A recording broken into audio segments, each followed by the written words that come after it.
Hi, I'm Thaddeus Murphy, and I'd like to present to you several movements that are based in Qigong practice, which has to do with well-being and confidence in your balance and in the flow of that balance through your awareness of strength and placement of strength in the legs and down through the footprints and up to the spine and near your balance point. So the first to begin with is a traditional warm-up movement. Bring the feet fairly close together and begin to turn simply, and turning without wobbling, twisting without wobbling, able to manage all sorts of twists and turns. Let the arms swing freely and tap the kidneys, so to speak, a little wake-up energy, a connection that goes beyond your feet and beyond the head, a good steady primary current, so to speak, through all the other experience. And then coasting to a stop and into basic Tai Chi stance, basic Qigong stance, a natural stance for you where your natural anatomy feels most comfortable, most balanced, completely in your feet, around the heel areas, around the base of the toes, not too much work in the toes themselves. Maybe lift the arches of the feet a little bit, engage with the inside of the ankles. And the first of the gestures, awaken energy, starting with a traditional Qigong motion. Press the hands down, connect with your breath and the pace of the breath, and then draw the hands up, and then begin to extend one side and then the other diagonally across the body from one hand to the other, leaning toward the upper hand. You could look down as the hands move down and then turn the head up toward the upper hand again. Don't just hold your neck rigid. Don't hold your neck and your spine general in one place. Move it as it would naturally through the course of the day. Again, through these gestures, maybe connecting with certain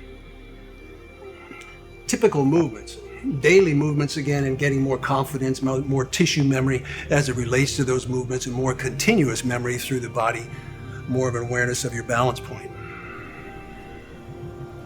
Inhaling as the hands rise, begin to exhale as you extend, directing the palms in opposite directions, as if you're setting up a flowing current from the subtle energies into the more practical, tangible daily activity. That connection unstoppable, so to speak. Strengthen one leg, soften the other leg. A sense of that pendulum motion of your balance across the core of the body into one leg and then the other. Just a slight limited movement, again, adapted for people that may have limited range of movement or limited confidence.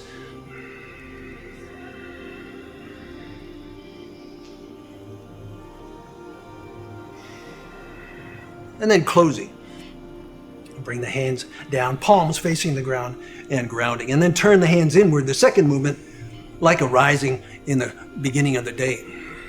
Raising the hands, drag the hands up, and then open the arms and circulate. As the hands come down, turn the hands backs towards each other, and then drag the hands up. Soft hands, as if you're pulling up with the shoulders and raising the arms, and initially extending out through the hands. There's a sequence of strength as you sink into the feet. A power that begins at the feet, through the legs, through the back, and out the arms. One continuous sequence of strength and extension through the body.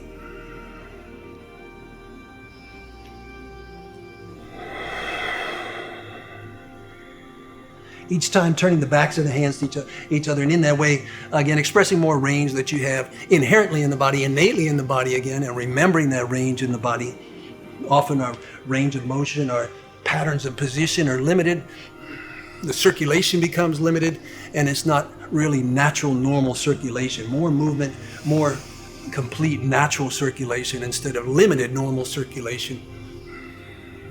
Like clearing the sky of the mind, the atmosphere of consciousness again, rising, being aware, and illumination in all things, so to speak.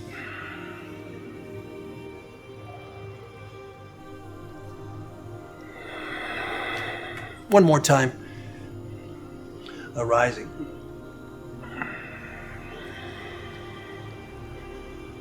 And then a little wider stance for the next gesture. Just slightly wider, where you're confident. Don't be excessive with your stance, especially if the strength is not there. A little give in the knees, a little lower center of gravity. If not, you can stand upright, but give a little in the knees if possible. Archer gesture, the left hand closest to the body, the right hand outside. Draw the hands up toward the throat, and then as if grasping the bow and drawing the string. An archer expression. Right hand inside and draw the bow to the right in my case. Closing the fingers around the string. If that's difficult, just make a fist Otherwise, like an archer, keep the body of the hand pretty much straight and just curl the fingers around the string, and then visualize setting the arrow in the bow and then letting go of the arrow. Let it fly, so to speak. Extending through one elbow and the other arm completely and straight through, stimulating tendons and nerves and generally encouraging good flow through the body.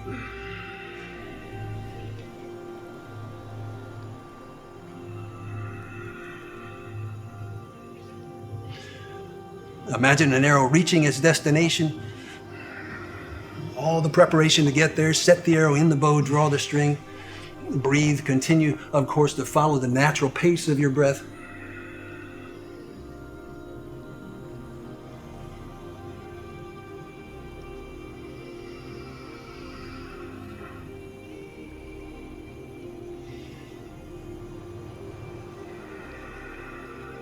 And then releasing back into basic stance.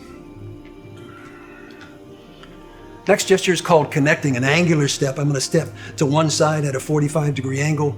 Inhale and draw the arms up and begin to create a circle. Doesn't have to be a big circle. If you don't have range in your shoulders or in the upper body in general, you can tuck your elbows in close and make a smaller circle. Soften the hands, soften the fingers and thumbs. Tilt the head up and tilt the head down.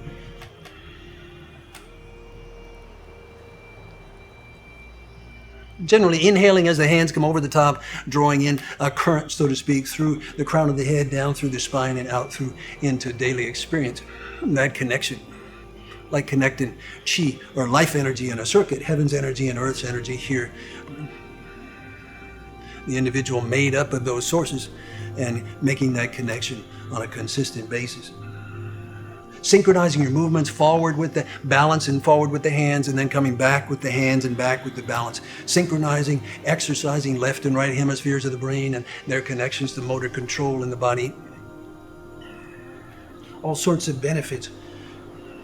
Moving at a slower pace, a natural breath pace. It's challenging to slow down, but it's good to practice frequently.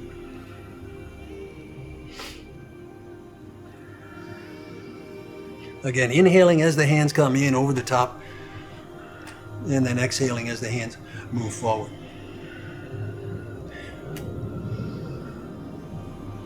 Use as much range as you feel capable of, again, with the arms, with the shoulders. As the hands come down, the elbows can move back along the sides or even back behind the ribs.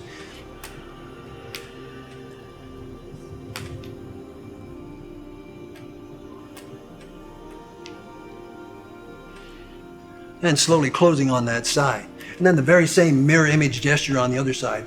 Lean back and establish your balance and stepping forward into a moderate stance, not making it a wide stance. Of course, your stance can be much more narrow than mine if you choose. Rocking back and forth on the feet and affecting reflex areas along the foot. Lots of reflex responses for the body right there in the area of the foot and around the heel and back of the ankle, along the toes, head and sinus and lymph responses. Tilting the head up, tilting the head down, not holding the neck in one rigid position, but flexing your spine. Connecting gesture, as if you're making a connection on a higher level to operate here on every other level.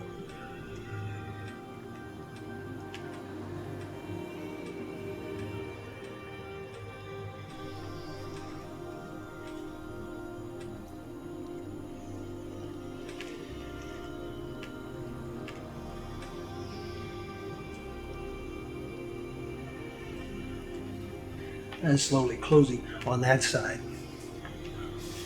The next gesture is called listening.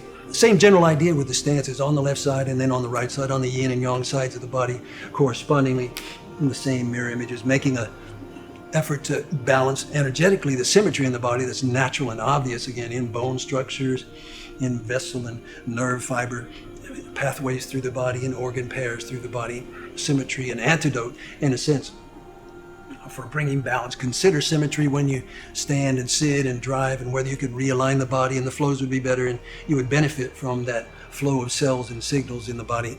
All that information that's carried getting to where it's supposed to go, and all the settings just right for stillness or activity, better rest, and better effectiveness through your waking hours. Even the rest is important. Again, that rest, the cells can get to other work that can't be done during the course of the day. You're spiraling in the body, you're turning in the upper body, you're twisting, and that twist is leveraged into the hip joints, the lower spine, of course, down into the knees, flexing in your ankles and feet, and again, exercising more of the range that you most likely don't get to through the course of every day in a consistent way. Constancy, consistency in range of motion is more important than intensity in the motion, establishing a foundation, a connected memory that goes cell to cell through the body. The tendons activate and release. The connectors stretch and contract because each cell is stretching and contracting. And that way, the whole connector has more of that memory throughout. And slowly closing, listening.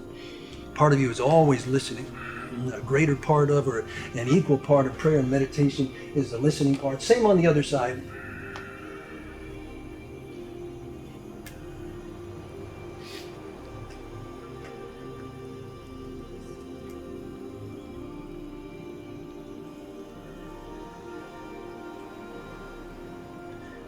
Employing different stances again and getting some sense of confidence as you move from the strength of one leg and give that responsibility over to the other again.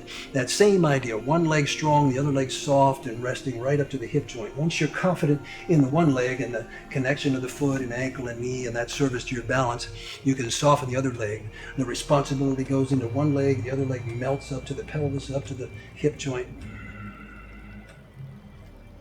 Aware of that on and off, aware of the resting aspects of each gesture, as well as the strength aspects, the active variations.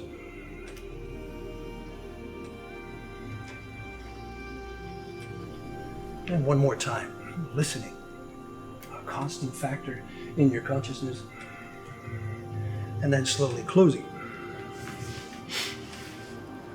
And the last of the gestures in a wider stance, cloud hands. Again, starting as we did before with the hands raised and then lowered through the palms. And then shifting the weight to one side, maybe open the stance a little bit and use the hands like clouds as if arising from one horizon and off to the other, and then set up one hand tracking the other, one above the horizon, one below the horizon. The palms can face each other if you choose. Slight variations from one style or form to the next. You'll see slight variations. Everything crosses the middle at the same time, that sense of synchronizing and coordinating. Again, exercising the brain and the nerves and respecting the pace of the breath. Again, moving only at the pace of the breath, a sense that feels coherent to you. Building and strengthening coherence in the body. Lots of divided energy, chaos at times, resulting in fatigue. Using practices like these to realign, make coherent your energies, and in that way a source of strength, a source of stamina. When the hands cross the middle, one hand 12 o'clock, the other down at 6 o'clock, you go through the balance on the spine, transitioning over to the power of the other leg.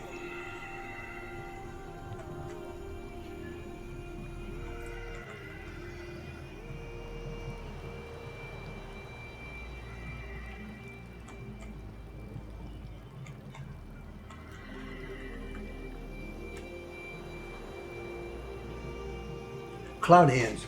Waving hands like clouds. Clouds move, things change, the light reappears, the next step becomes more apparent.